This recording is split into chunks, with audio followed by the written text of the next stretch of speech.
Alors, bonsoir à tous. Je vous remercie tous pour votre présence. Elle me va vraiment droit au cœur. Alors, je tiens à excuser Alain Gall, président de la communauté de communes et maire de la Panouse, qui est pris par les préparatifs du CCAS de la Panouse. Et puis, je salue la présence de Raymond Guittard, de Roselyne Combi, de Jean-Claude Seguin, qui me font l'amitié de venir m'écouter. Vraiment, je suis très sensible à leur présence. Alors aujourd'hui, j'avais pour envie de partager avec vous ces 6 ans d'exercice du poste d'élu au poste de conseillère générale du canton de Sévérac-le-Château. Et peut-être cela tombe à pic, j'entends constamment dans les médias nationaux qui reprennent toujours un peu la même ritournelle. Il faudrait supprimer le département pour économiser nos finances. Mais ces experts, à la petite semaine, dirait-on, ne disent jamais quelle collectivité se chargera des transports scolaires, de l'aide aux personnes âgées, de l'amélioration de la voirie, du soutien aux projets communaux, de l'insertion, du handicap, du patrimoine. La liste est encore longue des compétences du Conseil général. Personne ne dit que le département n'a quasi aucune mission identique à la région et que les 2 collectivités peuvent faire avancer ensemble 2 dossiers essentiels pour la population, l'emploi et l'économie par exemple. Et à ce propos, je voudrais saluer et remercier avec force le président Martin Malvy, président du Conseil régional Midi-Pyrénées, ainsi que les conseillers régionaux. Ils ont à cœur de faire avancer les dossiers aveyronnais et en particulier ceux de Sévérac-le-Château. Et notamment, de façon plus importante, cette année 2013, où ont été investis, par exemple, 800 000 € sur la nouvelle usine de la Cogra, plus de 400 000 sur l'usine nouvelle de l'ITER Molding, et cela pour maintenir une 50aine d'emplois sur le Sévéraguais. Alors, bien sûr, vous direz, le compte n'est pas bon. Il y a plus de 200 emplois qui ont été supprimés par le départ de l'usine ITA, enfin Confort et Système. On a l'habitude de dire ITA, mais c'est Confort et Système. Donc, il y a encore du chemin à faire et bien d'autres activités à créer sur notre territoire. Si je vous parle du rôle du département, c'est que 2014 aurait dû être l'année d'une nouvelle élection électorale, cantonale, pardon, d'une nouvelle élection cantonale. Cela fait 6 ans que les Sévéraguais m'ont fait confiance pour représenter les intérêts de notre territoire.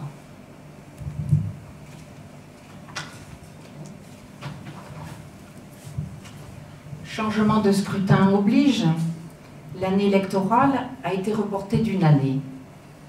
Les élections cantonales auront donc lieu en 2015, avec des modalités différentes.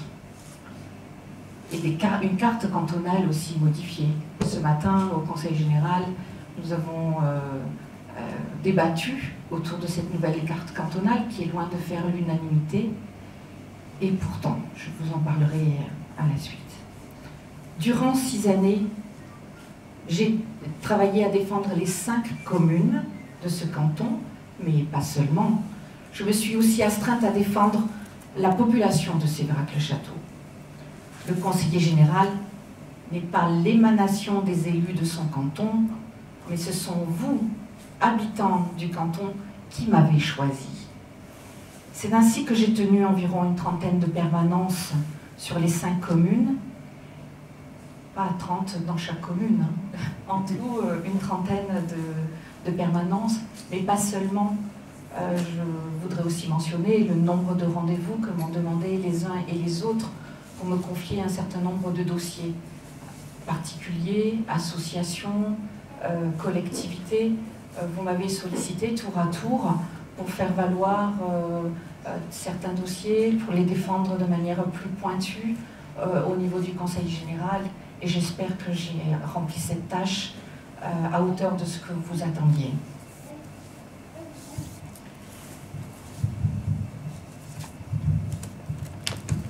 Alors, bien sûr, je vous en remercie, cette confiance, j'espère que je ne l'ai pas trahie.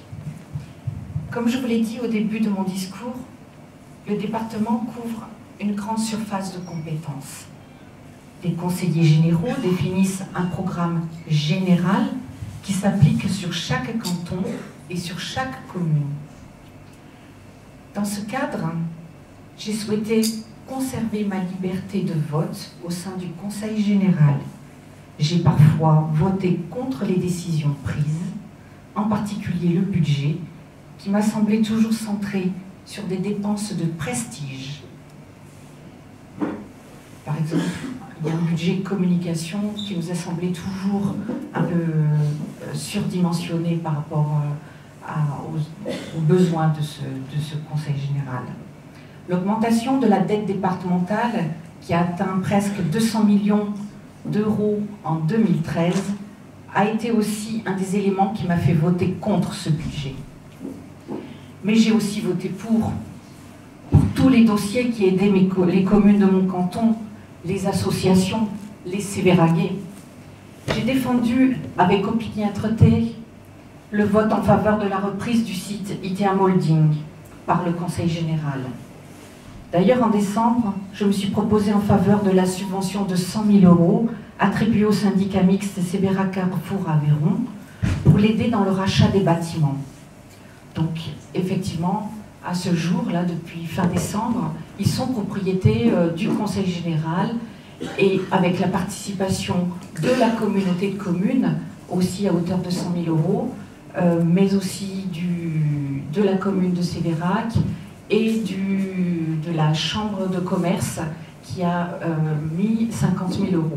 Donc, tous ces partenaires, maintenant, vont faire en sorte de faire vivre ce site, de le réhabiliter. Donc il n'y aura pas seulement ces 100 000 € du Conseil général, mais d'autres investissements prévus pour remettre à niveau, prévoir le partage de différents lots et ainsi les vendre au plus vite, hein, puisqu'il est hors de question que le Conseil général reste les bras ballants. Et donc il va falloir qu'il se concerte avec la région notamment, qui a cette compétence économique en premier, et donc faire venir des entreprises sur le Sévéraguais. Donc il y a un aménagement du site à faire, les lots à partitionner, et ainsi permettre à des entreprises de venir s'installer sur le Sévéraguais.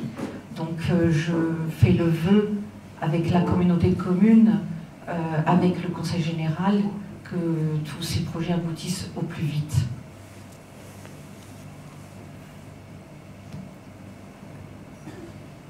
Donc, voilà pour l'ITA.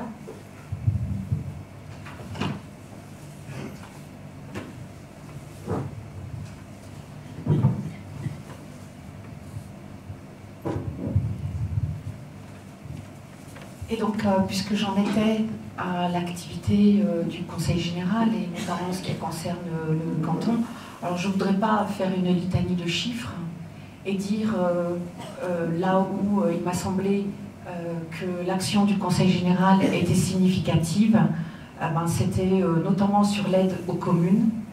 Alors, il y a eu environ, pour les communes, environ 400 000 € qui ont été déclinés sur chaque commune, 400 000 pour chacune, mais dans son ensemble, ça semble une somme importante, mais c'est important pour ces communes, notamment les communes, plus elles sont petites, moins elles ont de ressources, et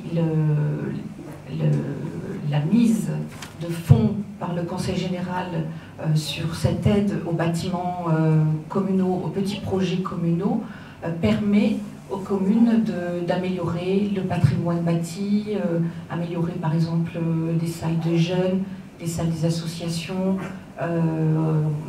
etc. Donc tous ces projets qui sont absolument vitaux pour que les gens puissent se rencontrer. Voilà. Et sans cela, les communes ne pourraient pas boucler leur budget et en tout cas développer des programmes ambitieux.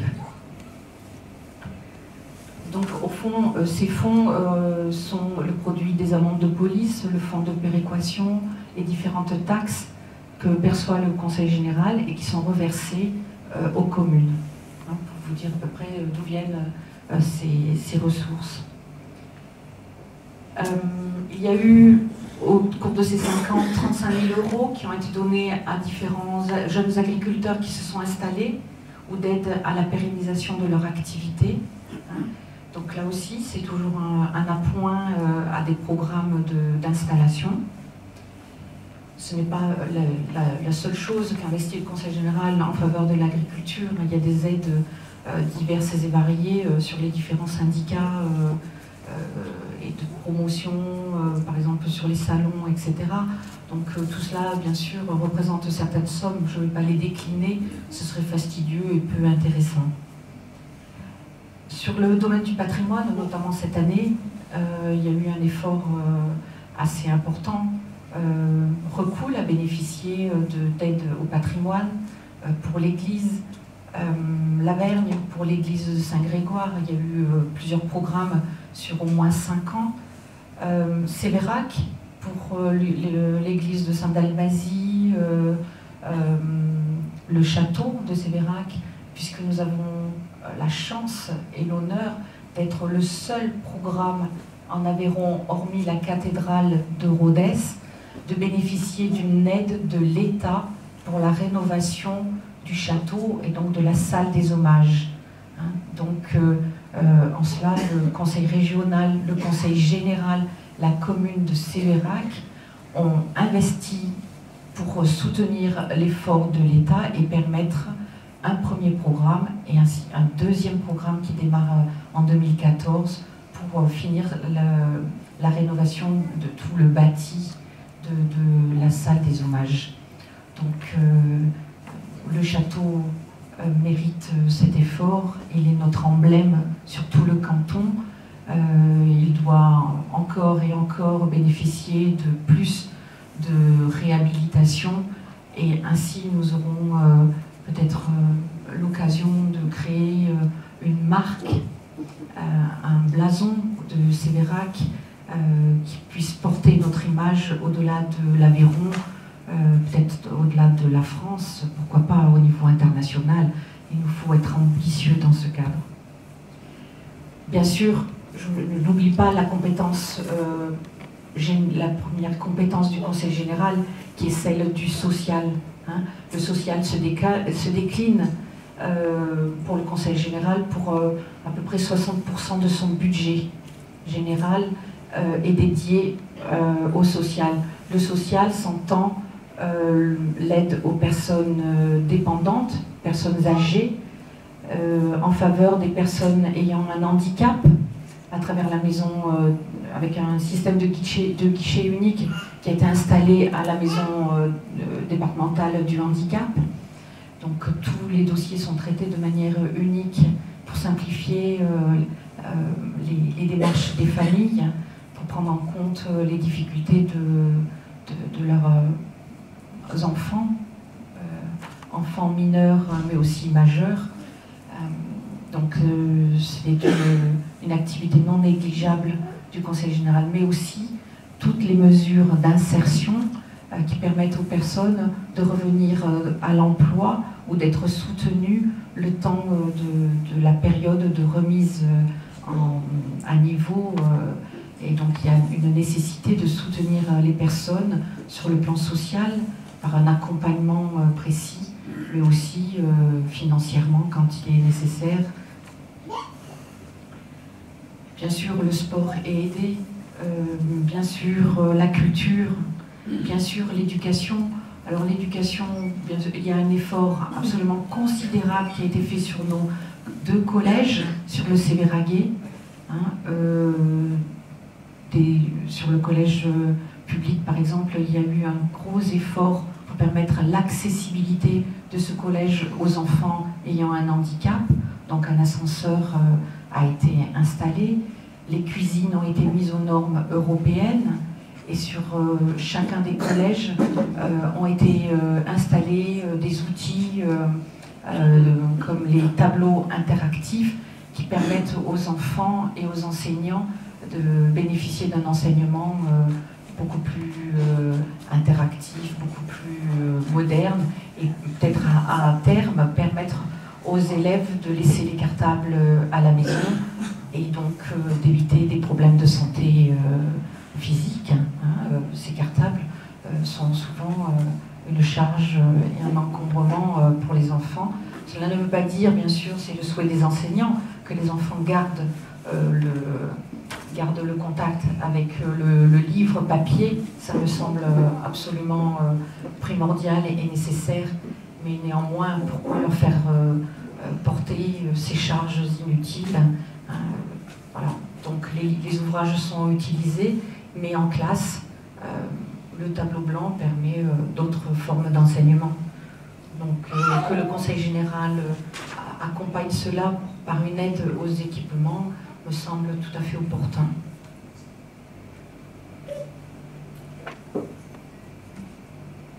Je n'oublierai pas le haut débit. Il y a un travail qui a été mis en place, alors avec des essais plus ou moins heureux en cette matière, puisque il y a eu un premier essai du Conseil général d'installer, de faire arriver le haut débit dans les moindres vallées. Ça a été un échec. Il a fallu reprendre tout le programme. La faute n'en est pas imputable forcément au Conseil général.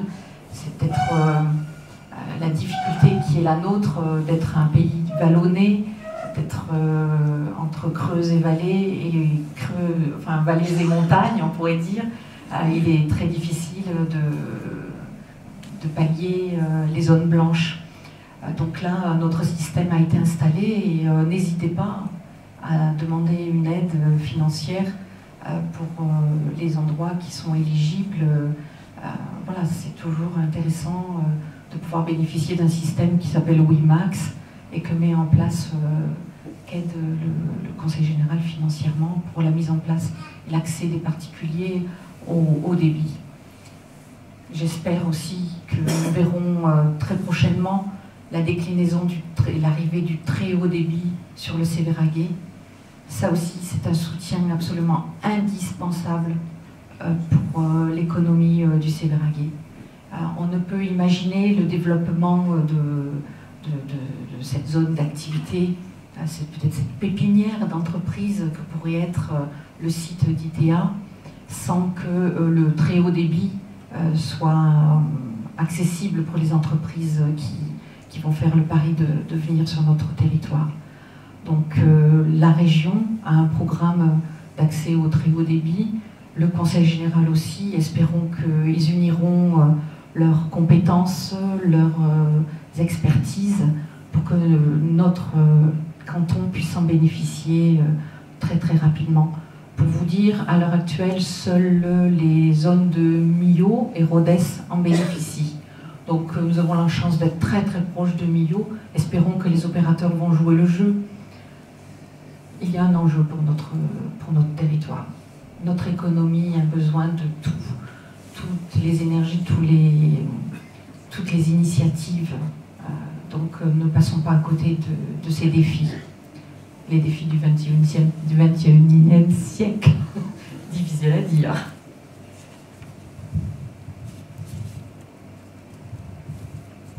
Alors bien sûr, cette synthèse ne prend pas tout en compte. Tout cela pour vous dire que j'ai pu, durant 6 ans, me rendre compte que les Sévéraguais sont à l'origine de nombreuses initiatives, personnelles ou collectives. C'est une force pour notre avenir.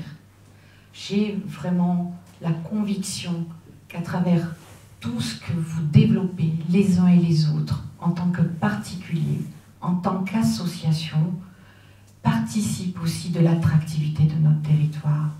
N'oublions pas cela, ce sont tout ce lien social que vous avez à cœur de maintenir, qui permet aux jeunes de faire le pari de cette installation sur notre territoire, de rester ici, mais qui permet aussi aux personnes âgées de rester le plus longtemps possible chez elles, comme elles le souhaitent, la plupart d'entre elles. C'est bien parce que vous êtes tous présents à votre mesure, avec ces attentions du quotidien, que le tissu sévéraguais se maintient, permet cette chaleur humaine, permet que toutes ces énergies fassent que notre territoire reste un des territoires les plus singuliers, les plus attractifs et, je l'espère bientôt, un des plus prospères de l'Aveyron. Alors, je ne vais pas être trop longue, mais je voudrais dire un petit mot sur la commune de Sévérac, notre bourg-centre. Ce bourg-centre a été consolidé par la nouvelle carte cantonale. Alors, pour indication, pour ceux qui n'ont pas trop suivi les publications dans la presse, dorénavant, si ce qui a été voté est maintenu, notre canton va couvrir le canton, partir du canton de Campagnac, couvrir le canton actuel de Sévérac, celui de Peyrelot et celui de Saint-Beauzély. Alors certes, ça paraît un peu bizarre, ce canton un peu en fourche, hein, autour de Millau. Oui, j'aurais souhaité que ce canton puisse être plutôt rattaché, enfin, puisse être inclus à, par exemple, les cantons de Compeyre et Aguessac. Ces villes-là auraient fait quelque chose de plus homogène, de plus cohérent, un territoire beaucoup plus cohérent. Mais il n'empêche qu'au moins cette carte cantonale a un effet au moins indéniable, c'est celui de nous raccrocher à un territoire qui est celui du Sud-Aveyron, hein, puisque nous sommes déjà dans un arrondissement du Sud-Aveyron, nous sommes dans une circonscription du Sud-Aveyron, nous appartenons au parc régional des Grands Causses, donc la carte cantonale, au fond, ne fait que suivre cette inclinaison vers le sud. Sévérac est la 3e commune du Sud-Aveyron en nombre d'habitants, derrière Millau et Saint-Affrique. Et bien sûr, c'est la première de ce futur canton, de ce nouveau canton. Dans les années qui viennent, nous serons amenés à jouer un rôle majeur dans le développement de l'Est et du Sud-Aveyron, voire même dans le développement de Rodez. Ça paraît un peu bizarre, hein, Rodez a l'air toujours de penser qu'elle se doit, cette ville, elle pense qu'elle se doit tout elle-même. Moi, je pense que les territoires n'existent que quand ils sont en synergie les uns avec les autres. Nous avons cette complémentarité à entretenir, à enrichir, et non pas une rivalité entre territoires. Notre positionnement à la croisée des 2 routes nationales, l'A75 entre Paris et Montpellier, mais la RN 88 aussi, entre Toulouse et Lyon, est idéal pour le développement économique. Aux côtés de cette position stratégique, nous avons des atouts formidables. Une aire d'autoroute moderne, une zone industrielle capable d'accueillir de nombreuses entreprises. Nous l'avons vu avec la COGRA, donc d'autres vont forcément suivre. Et enfin un château dont le potentiel n'a pas encore été assez développé. Alors, sous forme de boutade, je dirais, nous avons même un fromage à notre nom. De nombreuses communes en Aveyron ou en Lozère nous envient ces atouts.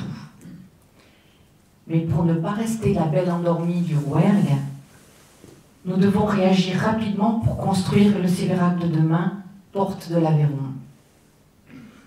Tout d'abord, nous devons nous assurer que la future RN 88 passera bien à Sévérac-le-Château et non pas plus au nord.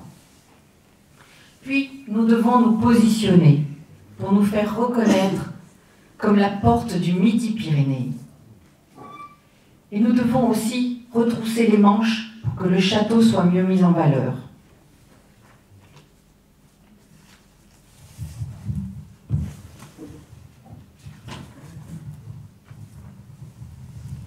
Il doit bien sûr être notre atout numéro 1 pour le tourisme, mais aussi comme tourisme et économie vont ensemble, l'un ne va pas sans l'autre. Mais je dirais aussi qu'il serait temps que soit débloqué le financement d'une voie d'accès direct de l'aire de service vers le village de Sévérac, ou la ville. Pourquoi dirais-je village? Nous avons vocation à être une ville. Ensuite, nous pourrions être candidats à l'appellation Grand Site Midi-Pyrénées et zone d'intérêt régional, zone d'intérêt économique régional bien sûr, afin de bénéficier d'une aide économique plus volontariste. Alors, quel défi? À quand l'aménagement de la réserve foncière, la zone du Ménaldesque? Quand est-ce que nous déciderons avoir cette zone aménagée? Bien sûr, nous devrons jouer les VRP pour attirer des entreprises sur notre zone. Il ne faut pas laisser aux autres ce choix stratégique. Je dirais, pour soutenir cela, que je suis encore en colère de voir que l'entreprise Noz s'est installée à Vesoul et elle avait tout à fait vocation à s'installer à Sévérac. Donc ne laissons pas passer nos chances. Et puis je dirais, sur un autre registre, que nous ne pouvons pas construire un projet ensemble si on ne se respecte pas les uns et les autres. C'est ça aussi un projet collectif pour une commune. Alors, je vous souhaite à tous une belle année, durant laquelle, j'espère, nous serons tous ensemble, unis, pour construire les bases d'un avenir prometteur pour Sévérac. Et pour fêter cela, je vous propose de partager un verre de l'amitié et je vous remercie vraiment de m'avoir écouté.